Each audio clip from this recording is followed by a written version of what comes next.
প্রিয় শিক্ষার্থীবৃন্দ, তোমাদের কাছে যদি প্রশ্ন করা হয় যে আইসিটির সবচেয়ে কঠিন চ্যাপ্টার কোনটা, তোমরা কিন্তু এক বাক্যেই বলবে যে সি প্রোগ্রামিং। কারণ তোমাদেরকে সি প্রোগ্রামিং চ্যাপ্টারটা এমনভাবে শেখানো হয় যে তোমাদের কাছে এই সি প্রোগ্রামিং চ্যাপ্টারটাই সবচেয়ে কঠিন মনে হয়।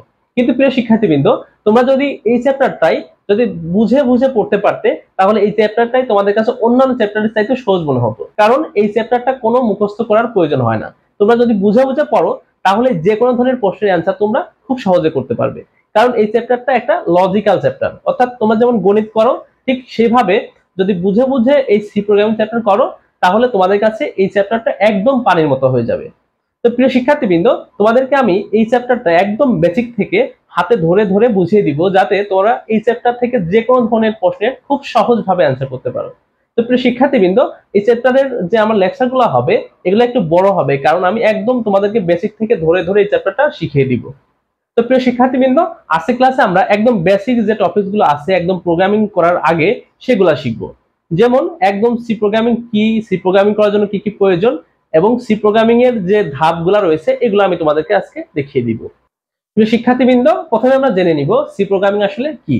তো সি প্রোগ্রামিং হচ্ছে এক ধরনের জেনারেল পারপাস প্রোগ্রামিং ল্যাঙ্গুয়েজ, যেটা আমেরিকান সায়েন্টিস্ট ড্যানিশ সি আবিষ্কার করেছিলেন 1970 সালের দিকে, এবং এনার নাম অনুসারেই কিন্তু এই প্রোগ্রামিংটার নামকরণ করা হয়েছে।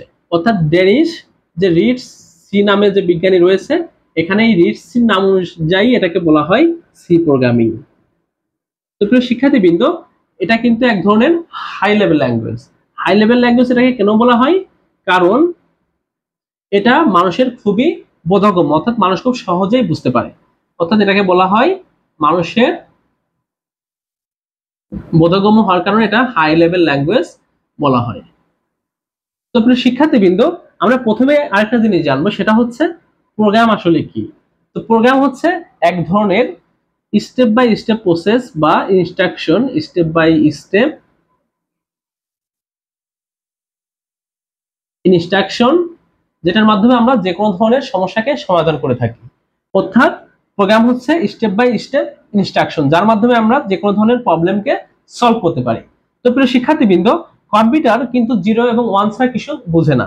যদি আমরা হাই লেভেল ল্যাঙ্গুয়েজে কোনো প্রোগ্রাম করি, সেটা কিন্তু কম্পিউটার বুঝতে পারবে না। তাকে বোঝানোর জন্য আমাদেরকে এটাকে কনভার্ট করতে হবে, অর্থাৎ এটাকে ট্রান্সলেট করতে হবে। তো আমরা ট্রান্সলেট করার জন্য কিছু সফটওয়্যার রয়েছে বা কিছু অনুবাদক রয়েছে। যেমন আমরা ট্রান্সলেট করার জন্য ব্যবহার করি, যেমন এই যে কম্পাইলার বা ইন্টারপ্রেটার এগুলো রয়েছে, এগুলোকে ব্যবহার করে থাকি।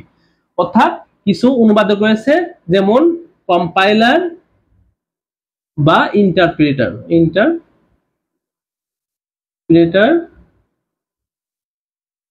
বা একটা রয়েছে অ্যাসেম্বলার। তো এইগুলোর মাধ্যমে আমরা কোনো ধরনের হাই লেভেল ল্যাঙ্গুয়েজকে কনভার্ট করে থাকি, অর্থাৎ ট্রান্সলেট করে থাকি। তারপরেই কিন্তু এই কম্পিউটার এই আমাদের হাই লেভেল ল্যাঙ্গুয়েজগুলো বুঝতে পারে। তো প্রিয় শিক্ষার্থীবৃন্দ, এগুলা বোঝার জন্য আমরা প্রথমে জেনে নিই যে কম্পাইলার কি বা ইন্টারপ্রেটার কি, এগুলো আগে প্রথমে জেনে নিই। কারণ পরীক্ষার সময় অনেক সময় বলে যে কম্পাইলার এবং ইন্টারপ্রেটারের পার্থক্য বর্ণনা করো, আর তোমরা যদি এটাকে না জানো তাহলে কিন্তু এটার অ্যান্সার করতে পারবে না, কারণ এরকম প্রশ্ন সবসময় প্রায় আসে। তো প্রিয় শিক্ষার্থীবৃন্দ, প্রথমে আমি তোমাদেরকে এটাকে বিশ্লেষণ করে দেখাবো যে কম্পাইলার এবং ইন্টারপ্রেটারের পার্থক্যটা কি। তো প্রিয় শিক্ষার্থীবৃন্দ, আমরা এই পাশে লিখবো ইন্টারপ্রেটার আর এই পাশে লিখবো কম্পাইলার। তো প্রিয় শিক্ষার্থীবৃন্দ, কম্পাইলার হচ্ছে এক ধরনের ট্রান্সলেটর, যেটা একটা প্রোগ্রামকে ট্রান্সলেট করে। অর্থাৎ একটা প্রোগ্রাম আমরা হাই লেভেল ল্যাঙ্গুয়েজে যদি লিখি তাহলে সেটাকে সে কনভার্ট করে মেশিন ভাষায় রূপান্তর করে, অর্থাৎ মেশিন ল্যাঙ্গুয়েজে রূপান্তর করে। তো মেশিন ল্যাঙ্গুয়েজ কি? যেটা হচ্ছে কম্পিউটারের ভাষা। কম্পিউটার ভাষা কিন্তু হাই লেভেল ল্যাঙ্গুয়েজ না। কম্পিউটার ভাষা হচ্ছে মেশিন ল্যাঙ্গুয়েজ, অর্থাৎ একটা কম্পিউটার 0 এবং 1 ছাড়া কিছুই বুঝে না। অর্থাৎ তুমি যাই লেখো হাই লেভেল ল্যাঙ্গুয়েজে, সেটাকে সে মেশিন ভাষায় অর্থাৎ 0 1 এ কনভার্ট করে নেবে। তো এই কারণেই আমাদের হাই লেভেল ল্যাঙ্গুয়েজ যেহেতু সি প্রোগ্রামিং, এটাকে প্রথমে কনভার্ট করতে হয়। তো কনভার্ট করলে কি আসে? এই যে মেশিন ল্যাঙ্গুয়েজে পরিণত হয়। তো প্রিয় শিক্ষার্থীবৃন্দ, এটা করে কে? এই যে কম্পাইলার। তো আবার ইন্টারপ্রেটারও কিন্তু সেম কাজই করে, কিন্তু কাজগুলো একটু ডিফারেন্টলি করে, অর্থাৎ এক্সিকিউট করে একটু আলাদা ভাবে। যেমন কম্পাইলার কি করে? একটা প্রোগ্রাম যদি লেখা হয়, এখানে যে একটা প্রোগ্রাম লিখছি আমি, এই প্রোগ্রামটা সে একবারেই কি করে ফেলে? ট্রান্সলেট করে ফেলে। যদি কোনো সমস্যা থাকে বা কোনো এরর আসে, সে একবারে যত এরর আসে সব একবারে সে দেখিয়ে দেয়। কিন্তু এই ইন্টারপ্রেটার কি করে, এই হাই লেভেল ল্যাঙ্গুয়েজকে সে মেশিন ভাষায় রূপান্তর করে, কিন্তু একবারে না, সেগুলোকে সে লাইন বাই লাইন কি করে ট্রান্সলেট করে, এবং কোনো সমস্যা থাকলে সে ওই সময়ই প্রথম লাইনেই বলে দেয়, সে সবগুলা ট্রান্সলেট করে বলে না। অর্থাৎ এটা করতে কিন্তু তার একটু একবারে প্রয়োজন হবে না, লাইন বাই লাইন থাকবে, এই কারণে এটা একটু ফাস্টও হয়। তো প্রিয় শিক্ষার্থীবৃন্দ, আমরা কম্পাইলার এবং ইন্টারপ্রেটার পার্থক্য হলো মূলত যে এটা একবারে সম্পূর্ণ কোড সে ট্রান্সলেট করে ফেলে, কিন্তু ইন্টারপ্রেটারের সময় একটা লাইন বাই লাইন সে এটাকে ডিবাগিং করে এররগুলো শো করে এবং ট্রান্সলেট করে। তো প্রিয় শিক্ষার্থীবৃন্দ, এখন আমরা জানবো যে অ্যালগরিদম এবং ফ্লোচার্ট এই দুটো আসলে কি। কারণ আমরা যে কোনো ধরনের প্রোগ্রাম করি তার পূর্বে মূলত আমাদের অ্যালগরিদম এবং ফ্লোচার্ট অবশ্যই জানতে হবে, কারণ এই দুটো জানলে যে কোনো প্রোগ্রামিং করা তোমাদের জন্য খুবই সহজ হয়ে যাবে। তো প্রিয় শিক্ষার্থীবৃন্দ, তো প্রথমে আমরা জানবো অ্যালগরিদম কি। তো অ্যালগরিদম হচ্ছে এক ধরনের, আমরা বলতে পারি যে স্টেপ বাই স্টেপ প্রসিডিউর, অর্থাৎ আমরা একটা সমস্যা মনে করে সমাধান করব। ধরো তোমাকে বলা হলো যে তুমি ঢাকা যাও, কিন্তু তুমি কখনোই ঢাকা যাওনি, তাহলে তুমি ঢাকা কিভাবে যাবে? তাহলে তোমাকে একটা ইনস্ট্রাকশন দিতে হবে যে প্রথম তুমি মনে করো ঢাকায় যাওয়ার জন্য তোমার বাড়ি ধরো ঝিনাইদহ, তো ঝিনাইদহ থেকে কিভাবে যাবে, বলে যে একটা তুমি বাস কাউন্টারে যাবে, এখানে ঝিনাইদহ কাউন্টারে, এখান থেকে তুমি একটা বাস নিবে, অর্থাৎ মনে করো একটা বাসের নাম বললো, সেই বাসে তুমি যাবে, নামবে মনে করো যে গাবতলী নামার পরে তুমি ওখানে সিএনজি নিবে, নেওয়ার পরে তুমি মনে করো যে আসবে হচ্ছে ঢাকার মাঝখানে কোনো একটা ফার্ম গেট বা কোনো একটা জায়গায়। তো নামার পরে তুমি এখান থেকে বলে দিলে একটা বাড়ির ঠিকানা, সেখানে তুমি চলে গেলে। এই যে স্টেপ বাই স্টেপ বলে দিল, এভাবে না আসলে কিন্তু তুমি সঠিক বাড়িতে পৌঁছাতে পারবে না, তার মানে এটা কিন্তু একটা সমস্যা। তো প্রিয় শিক্ষার্থীবৃন্দ, যে কোনো ধরনের সমস্যা সমাধানের জন্য এই যে স্টেপ বাই স্টেপ যে প্রসিডিউর, এটাকেই বলা হয় অ্যালগরিদম। তো যে কোনো সমস্যা তোমাকে যদি বলা হয় সি প্রোগ্রামিং এর সমাধান করো, তোমরা যদি অ্যালগরিদমটা না জানো তাহলে কিন্তু সমাধান করতে পারবে না। তো তোমাকে যদি একটা অ্যালগরিদম দেওয়া হয় এবং তুমি যদি সেই অ্যালগরিদমটা ফলো করে সমস্যাটা প্রোগ্রামিং করো, তাহলে কিন্তু একবারেই সেটা সলভ করতে পারবে। তার মানে একটা প্রোগ্রাম সলভ করার জন্য তোমাদের অ্যালগরিদমটা জানা খুবই জরুরি। তো প্রিয় শিক্ষার্থীবৃন্দ, আমরা বুঝতে পারলাম যে অ্যালগরিদম হচ্ছে স্টেপ বাই স্টেপ, অর্থাৎ ধাপে ধাপে স্টেপ বাই স্টেপ প্রসিডিউর, অর্থাৎ প্রসেস, যেটার মাধ্যমে আমরা কি করে থাকি, টু সলভ এ প্রবলেম। তার মানে কোনো একটা সমস্যা সমাধানের জন্য যে স্টেপ আমরা ব্যবহার করে থাকি, যে ধাপগুলো ব্যবহার করে থাকি, সেটাই মূলত অ্যালগরিদম। তো প্রিয় শিক্ষার্থীবৃন্দ, তোমাদেরকে যদি বলা হয় যে তোমার একটা চা বানাইতে হবে, তাহলে তুমি এই চা বানানোর জন্য একটা অ্যালগরিদম লিখে ফেলো, তাহলে কি করবে? তো আমরা একটু লিখে তোমাদের দেখাই, তোমাদের যদি ব্যাখ্যা করে দেখাই তোমাদের জন্য আরো সহজ হয়ে যাবে। তো আমরা এখানে তোমাদেরকে স্টেপ গুলা দেখিয়ে দিব যে অ্যালগরিদম কিভাবে লিখে। তো প্রথমেই তোমাদের কিভাবে লিখতে হবে, এখানে লিখতে হবে একটা স্টেপ। কিন্তু ধরো প্রথম স্টেপ আমরা লিখবো, যেটা তোমাকে বললো যে তোমাদেরকে চা বানাইতে হবে। তো চা বানাইতে গেলে প্রথমে কাজ হচ্ছে শুরু করা, তার মানে আমরা বললাম স্টেপ 1 যে শুরু করো। শুরু যেহেতু করা হয়ে গেল, এরপরে কাজ হচ্ছে স্টেপ 2। আমরা শুরু করলাম, স্টেপ 2 তে আমরা কি করব, যে যে জিনিসগুলো আমাদের প্রয়োজন হবে, অর্থাৎ যেমন একটা চা বানানোর জন্য কি কি প্রয়োজন, একটা কেটলির প্রয়োজন, একটা আমাদের চিনি প্রয়োজন, পাতি প্রয়োজন, তার মানে যা যা লাগবে তোমাদের সবগুলা এখানে ইনপুট নিতে হবে। তার মানে তুমি বলে দিলে যে আমাদের এবার নিতে হবে হচ্ছে কি 4 পাতি লাগবে, 4 পাতি, তারপর তুমি বললে যে কেটলি লাগবে, তার মানে যা যা তোমাদের লাগবে, আগুন লাগবে, তার মানে প্রতিটা জিনিস তোমাদেরকে ইনপুট নিতে হবে। তো বললে যে ইনপুট, অর্থাৎ তোমরা নিবে হচ্ছে কি কি, চা পাতি, কেটলি, আগুন, এগুলা নিবে। তো আমরা এটা বলে দিলাম। তারপরে স্টেপ 3 তে কি হবে, তো এগুলা কিন্তু নিলেই হবে না, তার মানে চা পাতি বা কেটলি, এগুলা আগুন নিলাম, নিলেই কি চা হয়ে যাবে? হবে না কিন্তু। এরপরে কাজ হচ্ছে এই কেটলিতে আমাদের চা বা পানিটা দিয়ে দেয়া, তার মানে কেটলিতে পানিটা দিয়ে দিব, কেটলিতে পানি দিয়ে আমরা গরম করব। তো গরম করার জন্য আমাদের কি করতে হবে, আমাদের সুইচ দিতে হবে। তো পানি দিলাম, স্টেপ আমরা 4।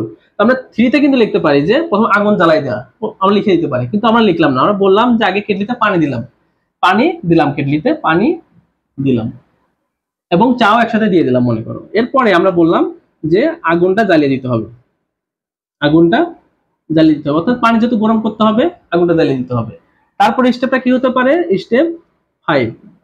তো পানি যেহেতু গরম হচ্ছে, তো এখন চেক করতে হবে যে পানি গরম কি হয়েছে কিনা। তো এখানে আমরা একটু টাইম ওয়েট করার পরে তখন জিজ্ঞেস করলাম যে পানি কি গরম হয়েছে, তাহলে এখানে লিখবো যে পানি গরম হয়েছে কিনা, এটা ডিসিশন নেয়, সিদ্ধান্ত নিতে হবে যে পানি গরম হয়েছে কিনা, পানি গরম হয়েছে কি না, অর্থাৎ প্রশ্ন করা হচ্ছে যে পানি গরম হয়েছে কিনা। যদি হয় তাহলে আমরা চা বানানো শুরু করব।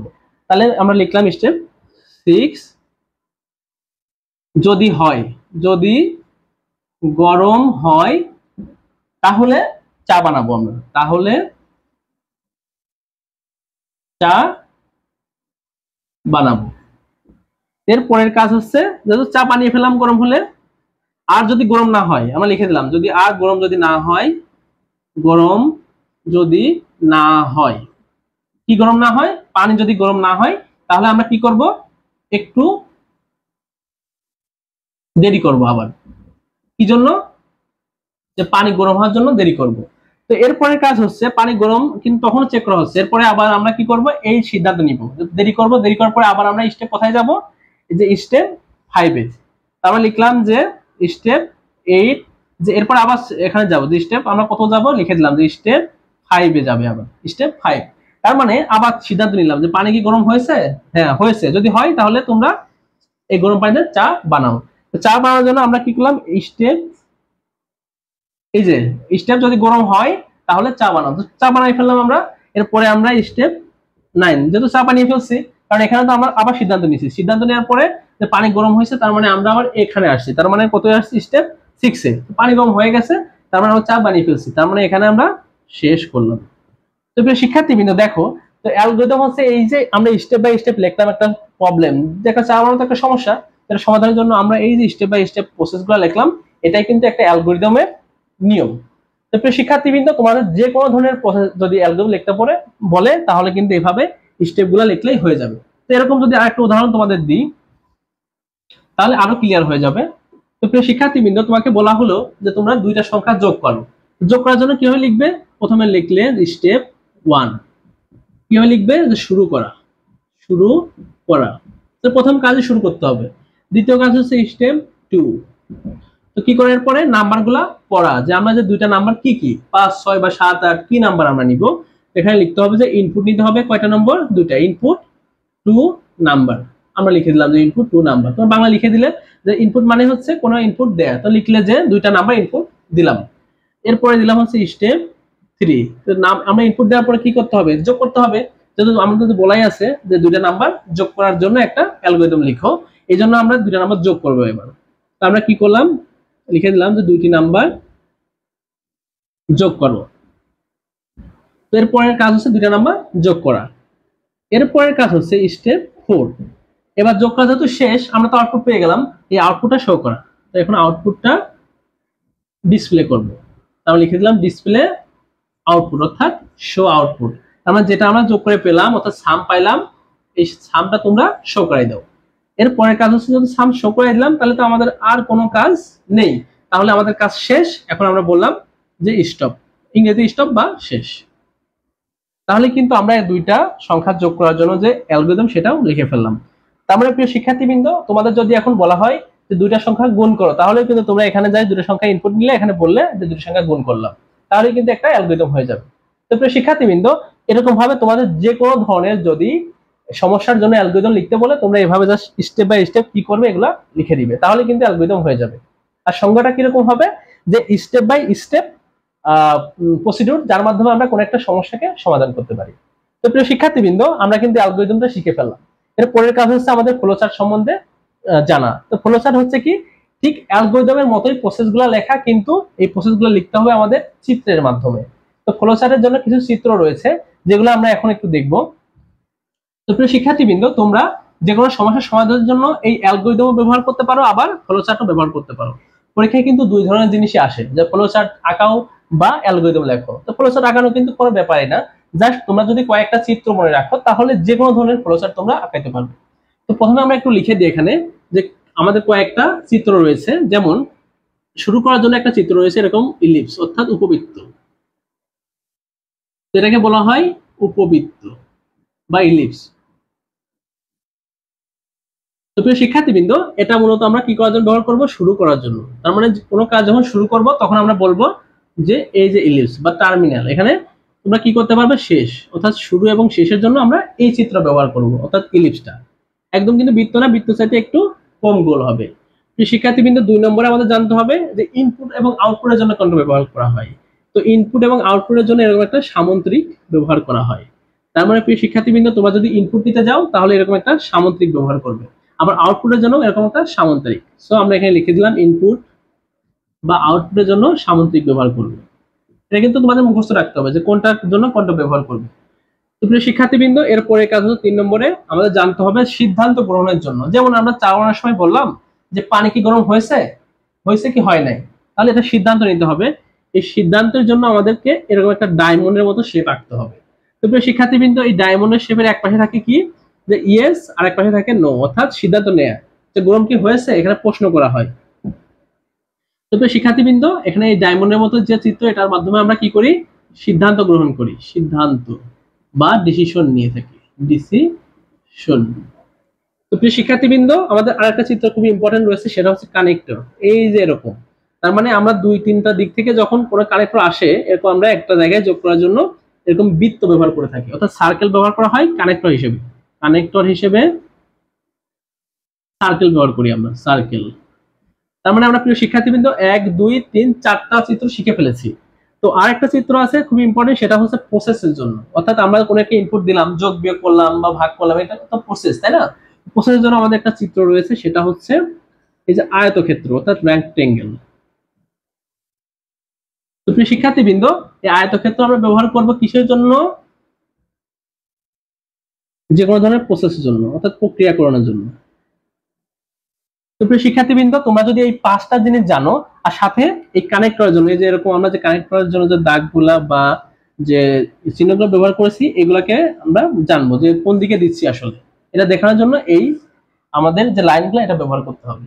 তো প্রিয় শিক্ষার্থীবৃন্দ, আমরা যদি এই 5টা জিনিস খুব ভালোভাবে জানি, যে শুরু এবং শেষের জন্য ইলিপস বা উপবৃত্ত, ইনপুট আউটপুট নেওয়ার জন্য আমাদের এরকম একটা সামন্ত্রিক, আর যদি সিদ্ধান্ত বা ডিসিশন নেওয়ার প্রয়োজন হয় তাহলে এরকম একটা ডায়মন্ড শেপ, আর যদি কোনো সার্কেল নেওয়া হয় সেটা হচ্ছে কানেক্টরের জন্য, 2-3টা দিক থেকে যখন কোনো কিছু আসে সেটাকে কানেক্টরের জন্য এরকম একটা সার্কেল প্রয়োজন হবে। আর প্রসেস করার জন্য, অর্থাৎ যোগ বিয়োগ ভাগ বা যে কোনো ধরনের কাজের জন্য আমরা এই প্রসেসিং এর জন্য এই আয়তক্ষেত্র ব্যবহার করব। তো প্রিয় শিক্ষার্থীবৃন্দ, এখন আমরা এই ফ্লোচার্ট ব্যবহার করে একটা উদাহরণ দেখব, যার মাধ্যমে তোমরা এই ফ্লোচার্ট সম্বন্ধে একদম ক্লিয়ার হয়ে যাবে। তার মানে তোমাদের যদি সংজ্ঞা বলতে বলা হয় যে ফ্লোচার্ট কি, তোমরা কিন্তু একদম সহজে বলতে পারবে যে একটা প্রবলেম সমাধানের জন্য আমরা যে চিহ্নগুলো ব্যবহার করি, এই চিহ্ন ব্যবহার করে একটা প্রবলেম সলভ করার যে স্টেপ, সেটাকেই বলা হয় ফ্লোচার্ট। তো প্রিয় শিক্ষার্থীবৃন্দ, আমরা এখন যে চার্টে বানিয়েছিলাম তখন অ্যালগরিদমটা লিখেছিলাম, সেই অ্যালগরিদমটাই এখন ফ্লোচার্টের মাধ্যমে শো করব। তো প্রথম কাজ হচ্ছে শুরু করা। তো আমরা বলেছিলাম যে শুরু করার জন্য আমাদের চিহ্ন হচ্ছে এরকম একটা ইলিপস। তার মানে আমরা শুরু করলাম এখান থেকে, শুরু করা। তো প্রিয় শিক্ষার্থীবৃন্দ, একটা চা বানাতে গেলে আমাদের প্রথম শুরু করতে হবে, এই জন্য আমরা একটা ইলিপস এঁকে নিলাম। এরপরে কাজ হচ্ছে এই চা বানানোর জন্য কিছু আমাদের ম্যাটেরিয়াল প্রয়োজন হবে, যেমন পাতি বা চিনি বা পানি বা কেটলি, এগুলো তো আমাদের প্রয়োজন হবে। এগুলো আমাদের ইনপুট নিতে হবে, না হলে আমরা কাজ করবো কিভাবে? সো আমাদের এগুলাকে আমরা একটা ইনপুট হিসেবে নিব। তো এই দেখো আমরা একটা এখানে চিহ্ন দিয়ে নিলাম, তীর চিহ্ন, যেটার মাধ্যমে এদিকে আসছে এটা বোঝাচ্ছে তো কোন দিকে এটা যাচ্ছে, তার মানে এটা এদিকে আসছে। তো প্রিয় শিক্ষার্থীবৃন্দ, ইনপুট নেওয়ার জন্য চিত্র কোনটা, এটা, এই যে চিত্র, অর্থাৎ সামুদ্রিক। এখানে আমরা লিখে দিলাম যে ইনপুট নিলাম বা আমরা কি কি নিয়ে নিলাম সেটা লিখে দিব। আমরা পাতি নিলাম, চিনি নিলাম, কেটলি নিলাম, যা যা নিবো আর কি, অর্থাৎ ইনপুট গুলা যেগুলা নিবো সেগুলা এটার ভিতরে লিখবো। তারপরে যা যা লাগবে আমরা সব এখানে লিখে দিব ইনপুট হিসেবে। এরপরে কাজ হচ্ছে পানি বা যেগুলো পানি নিলাম, এই পানিটা এখানে নিলাম। এরপরে কাজ হচ্ছে পানি পাতি এগুলা গরম করা। তো গরম করার জন্য আমাদের কি সুইচটা অন করতে হবে, যে আমরা যে কেটলি বানিয়েছি সে আগুনটা জ্বালাইতে হবে। তো আগুন জ্বালানো কি একটা কাজ, প্রসেস, আমরা লিখলাম এখানে আগুনটা জ্বালানোর জন্য, এটা একটা প্রসেসের জন্য আমরা একটা প্রসেস চিহ্ন আঁকলাম, অর্থাৎ এই আয়তক্ষেত্রটা একটা প্রসেসের জন্য ব্যবহার করা হয়, আগুন জ্বালানো। তো প্রিয় শিক্ষার্থীবৃন্দ, এই যে আমরা আগুন জ্বালালাম, এর পরের কাজ কি, পানি গরম করা। তো এখন আমরা পানি গরম করা, যারা ওয়েট করবে এবং পানি গরম করবে, এটাও তো একটা কাজ। আমরা এখন লিখে দিলাম যে পানি গরম করা। তো এই যে আমরা চিত্র আঁকাচ্ছি, তোমরা কিন্তু চিত্র দেখে বুঝতেছো যে এটা একটা কি ইনপুট নেওয়ার জন্য, এটা প্রসেসিং এর জন্য, এটাও প্রসেসিং এর জন্য। কিন্তু এবার পানি যখন গরম করা হচ্ছে তখন তো আমাদের মাঝে চেক করতে হয় যে পানি কি গরম হয়েছে, যদি হয় তাহলে চা বানায়, মানুষ তো এটাই করে যে প্রথম যা চেক করে যে পানি গরম হয়েছে, এটা তো সিদ্ধান্ত নিতে হবে। আমরা তোমাদের বলেছিলাম যে ডিসিশনের জন্য এরকম একটা শেপ আছে। তো আমরা এখন এটার জন্য ডিসিশন নেওয়ার জন্য এখানে আমরা ডান দিকে লিখি, সব দিকে লেখা যাবে, কোনো সমস্যা নেই, জাস্ট কানেক্টরটা দিতে হবে। তো আমরা এখানে আচ্ছা নিচের দিকে প্রথম আগে দিই বোঝার জন্য, এখানে একটা কানেক্টর দিলাম। যে কানেক্টরের কাজ হচ্ছে এখানে সিদ্ধান্ত নিবে যে পানি কি গরম হয়েছে, এখানে প্রশ্ন যে পানি কি গরম হয়েছে, এখানে লিখবা যে পানি কি গরম হয়েছে কিনা, সিদ্ধান্ত পানি গরম, এটা একটা প্রশ্নবোধক যে তোমরা কি পানি গরম করতে পেরেছো, যদি হয়, যদি ইয়েস হয় যে পানি গরম হয়েছে, আর এটা হচ্ছে নো। যদি ইয়েস হয় তাহলে কি চা বানাবে, আর যদি নো হয় তাহলে চা বানাবে না। তো আমরা এখন এই যে ইয়েস হয়েছে তার মানে চা বানাবো, তার মানে এখন আমরা এখানে একটা প্রসেস করব, কি প্রসেস করব, চা বানাবো, চা বানাবো। এবং এই পাশে হবে কি, যেহেতু পানি গরম হয়নি আমাদেরকে আবার এখানে ফিরে যেতে হবে, অর্থাৎ আরো পানি গরম করো। তার মানে যতবার আমরা এখানে প্রশ্ন করব ততবার যদি পানি গরম না হয় আবার পানি গরম করতে থাকবো। তার মানে আমরা এখানে আরো ওয়েট করব, যে পানি গরম হয়নি আরো ওয়েট করব, আর যদি গরম যখন হয়ে যাবে তখন আমরা চা বানিয়ে ফেলবো। তো চা বানিয়ে ফেলার পরে কি আমাদের তো আর কাজ নেই, তখন চাটা খাওয়ার জন্য পরিবেশন করতে হবে। তো সেটা হচ্ছে কি আউটপুট। তার মানে আমরা বললাম এই যে আউটপুটটা দিয়ে দিলাম চা পরিবেশন, পরিবেশন। আমাদের এই আউটপুটটা হয়ে গেল, এরপরে তো আর কোনো কাজ নেই, এরপরে কাজ হচ্ছে আমাদের শেষ করা। কানেক্টরটা দিয়ে দিবি কোন দিকে যাচ্ছে। তো প্রিয় শিক্ষার্থীবৃন্দের পরে আমরা বললাম শেষ, শেষের জন্য আমাদের কি আছে, একটা এরকম ইলিপস আছে, যে বলেছি শেষ এবং শুরুর জন্য ইলিপস, এখানে শেষ। তো প্রিয় শিক্ষার্থীবৃন্দ আমরা কিন্তু এই ফ্লোচার্টের জন্য একটা ফ্লোচার্ট এঁকে ফেললাম, যেটা মূলত চা বানানোর জন্য। তো আমরা এটার জন্য কিন্তু অ্যালগরিদম লিখেছিলাম, আবার সেটা দিয়ে আবার কি করলাম, একটা ফ্লোচার্ট রাখলাম। ফ্লোচার্টের প্রথম শুরু এবং শেষের জন্য এরকম ইলিপস ইনপুট নেওয়ার জন্য, অর্থাৎ তোমাদের যদি বলা হয় দুটো সংখ্যা যোগ করো, যোগ করার জন্য ইনপুট নাও, যেমন আমরা চা চিনি পাত এগুলো নিলাম, এগুলো নেওয়ার জন্য আমাদের এরকম একটা সামান্তরিক রাখতে হবে। এরপর প্রসেস যেগুলো আছে অর্থাৎ প্রক্রিয়াকরণ কাজ যেগুলো, সেগুলোর জন্য আমরা আয়তক্ষেত্র নেব, যেমন আগুন জ্বালাইলাম, পানি গরম করলাম। এবার হচ্ছে কাজ পানি গরম হয়েছে কিনা সিদ্ধান্ত গ্রহণ করা। তো সিদ্ধান্ত গ্রহণ করার জন্য এরকম একটা ডায়মন্ড চিত্র রাখতে হবে, এবং এখানে বারবার চেক করতে হবে পানি গরম হয়েছে কিনা। এবার পানি গরম হয়েছে কি না, এই যে না জন্য একটা দিকে, আর যদি হয় তাহলে আরেকটা দিকে, যদি না হয় তাহলে বারবার পানি গরম করতেই থাকবো, আর হা হলে আমরা কি করবো, এদিকে যাবো, চা বানাতে যাবো। তো চা বানাইলাম এবং চা বানানোর পর পরিবেশন করে দিলাম, অর্থাৎ আউটপুট হয়ে গেছে। আউটপুট শো করার জন্য আমাদের কি এই যে একটা সামান্তরিক রাখতে হবে। এরপরে তো আমাদের কাজ শেষ, তো শেষের জন্য আমাদের চিত্র হচ্ছে এই যে একটা ইলিপস। তো প্রিয় শিক্ষার্থীবৃন্দ আমরা কিন্তু ফ্লোচার্ট এঁকে ফেললাম। আমরা আরেকটা উদাহরণ দেখি, তাহলে তোমাদের কাছে জিনিসটা আরো সহজ হয়ে যাবে। তো প্রিয় শিক্ষার্থীবৃন্দ তোমাদেরকে বলা হলো যে দুইটা সংখ্যা যোগ করার জন্য, অর্থাৎ দুইটা সংখ্যা যোগের জন্য ফ্লোচার্ট আঁকো, ফ্লোচার্ট। তো প্রিয় শিক্ষার্থীবৃন্দ দুটো সংখ্যা যোগ করতে হবে আমাদের, তো প্রথম কাজ হচ্ছে শুরু করা। তো শুরু করার জন্য কি এরকম একটা ইলিপস নিতে হবে। তো আমরা লিখলাম স্টার্ট, ইংরেজি লিখলাম স্টার্ট, অর্থাৎ শুরু করা। এরপরে কাজ হচ্ছে আমাদের ইনপুট নেওয়া, কারণ আমাদের যদি ডাটা নাই থাকে আমরা কি যোগ করব আসলে। তো আমাদের প্রথম কাজ হবে কম্পিউটারকে ইনপুট দেয়া। ইনপুট দেওয়ার জন্য বললাম ইনপুট, ইনপুট নিলাম কি কি 5 এবং 6, দুটো নাম্বার নিতে বলছে, এই যে বলছে দুইটা সংখ্যার যোগ করো, এর জন্য ফ্লোচার্ট রাখাও। তো বললাম ইনপুট 5 এবং 6, আমরা ধরে নিলাম একটা সংখ্যা দুইটা। এরপরে কাজ কি ইনপুট নেওয়া শেষ, এবার হচ্ছে দুইটা যোগ করা। তো আমরা এখানে বললাম যোগের জন্য তো একটা প্রসেস করতে হবে, সো একটা আয়তক্ষেত্র লাগবে। তো যে কোনো প্রসেসের জন্য লাগবে আয়তক্ষেত্র। তো আমরা এখানে সাম করব, সাম হচ্ছে কি 5 প্লাস 6। আমরা এখানে বলে দিলাম যে সাম হবে 5 প্লাস 6, অর্থাৎ দুইটা সংখ্যার যোগ। এখানে যেহেতু যোগ হয়ে গেছে, এখন কি যোগফল পেয়ে গেছি, এরপরে কাজ হচ্ছে এটাকে আউটপুটে শো করা। তো আমাদের শো করার কাজ হচ্ছে করে কে এই যে আউটপুট এবং ইনপুটের জন্য এরকম সামান্তরিক, এখানে আমরা শো করব, অর্থাৎ শো সাম, অর্থাৎ যোগফলকে আমাদের শো করতে হবে। তো আমাদের যোগফল যখন শো করা শেষ, আমাদের তো এখন আর কোনো কাজ নেই, এরপরে কাজ হচ্ছে শেষ। শেষের জন্য আমাদের এরকম একটা ইলিপস, এটাকে বললাম স্টপ, মানে কাজ শেষ। তো শিক্ষার্থীবৃন্দ দেখো এই ফ্লোচার্ট এবং এই অ্যালগরিদমের ভিতরে কিন্তু একটা সম্পর্ক আছে। ওখানে আমরা এই কাজগুলোই করতাম কিন্তু স্টেপ বাই স্টেপ লিখে দিতাম, আর এখানে আমরা একটা চিত্রের মাধ্যমে আমরা প্রকাশ করেছি। তো প্রিয় শিক্ষার্থীবৃন্দ তোমরাও চাইলে যে কোনো ধরনের অ্যালগরিদম এভাবে লিখে ফেলতে পারো, জাস্ট স্টেপ বাই স্টেপ তোমরা লিখে ফেলবে যে কোনটার পরে কোন কাজ করবে, আর ফ্লোচার্টও ঠিক সেইগুলাকে লিখবে, জাস্ট চিত্রের মাধ্যমে করতে হবে। তো প্রিয় শিক্ষার্থীবৃন্দ আজকের ক্লাস এই পর্যন্তই।